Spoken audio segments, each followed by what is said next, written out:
Olá, bem-vindo ao quadro. Antes de nós entrarmos no grupo das gimnospermas, gostaria de resolver junto com você um exercício que envolve briófitas e pteridófitas. Eu escolhi uma questão que caiu no vestibular da UFMG e ela é bem interessante porque mistura briófitas e pteridófitas em uma só questão. E a partir de agora, a tendência das questões dos vestibulares é de misturar todos os grupos em uma só questão. Então, atenção, gente, para esse tipo de questão. Aí o enunciado da questão pede para observarmos as figuras A, B, C e D.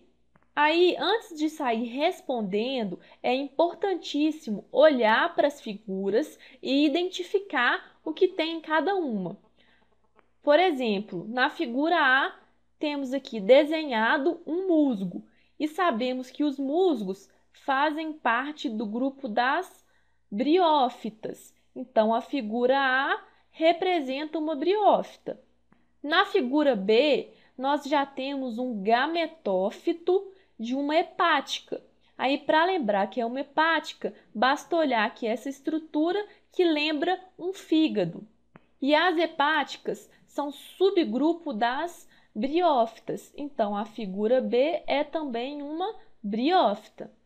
Na figura C, nós temos uma samambaia. E sabemos que a samambaia faz parte do grupo das pteridófitas.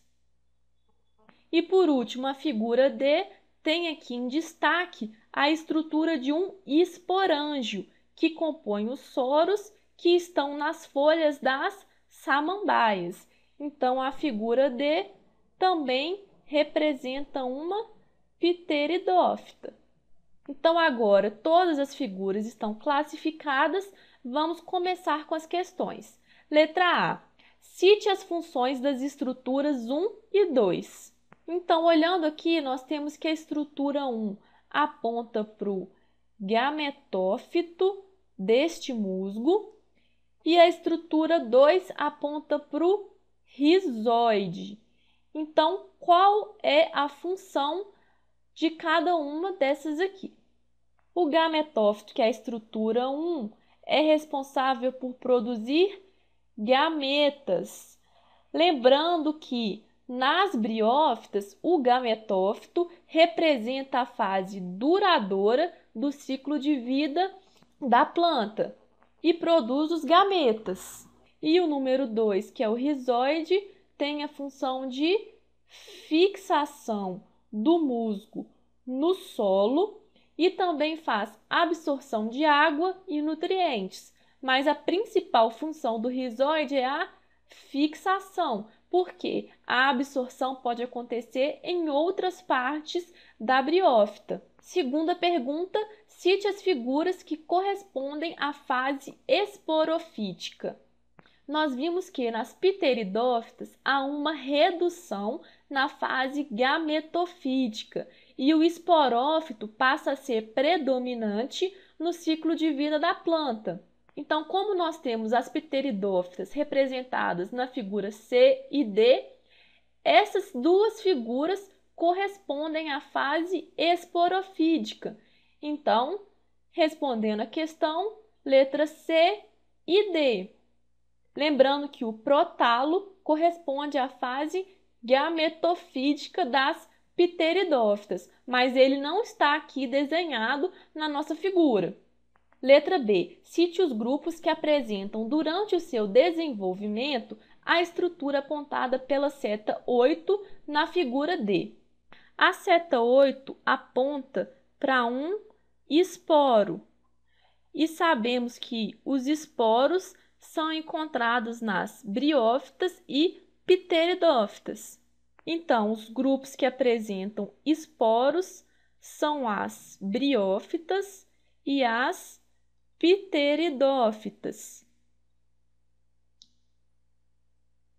Continuando a questão, cite o número de cromossomos da estrutura indicada pela seta 8, considerando-se que a espécie apresenta 2N igual a 60. Nós vimos nas aulas que o esporo sempre surge através da meiose. Aí, se a célula somática apresenta 60 cromossomos, o esporo irá apresentar a metade do número de cromossomos. Neste caso, 60, então o esporo tem N igual a 30 cromossomos. E o tipo de reprodução que origina a estrutura indicada pela seta 8. Como falei, o esporo é originado através da meiose. E a letra C, cite a função das estruturas indicadas por 3. A seta 3 está apontando para os gametóforos ou gametângios das hepáticas. Então, aqui os gametóforos. E vimos na aula que esta estrutura é responsável também pela produção dos gametas. E a última pergunta, cite a principal condição ambiental que favorece a proliferação dos grupos A e B em um jardim. Os grupos A e B são briófitas. As briófitas, elas dependem da água para a reprodução. Então, a condição ambiental que favorece a proliferação das briófitas é a água, a umidade do ambiente. E aí, por elas serem dependentes da água para a reprodução, elas não conseguiram ocupar efetivamente o ambiente terrestre, ficando restrita a locais úmidos. E lembrando que as pteridófitas também dependem da água para a reprodução. Mas aqui a questão englobou apenas as briófitas. Terminamos por aqui essa questão da UFMG e na próxima aula já começaremos com as gimnospermas. Muito obrigada e até lá!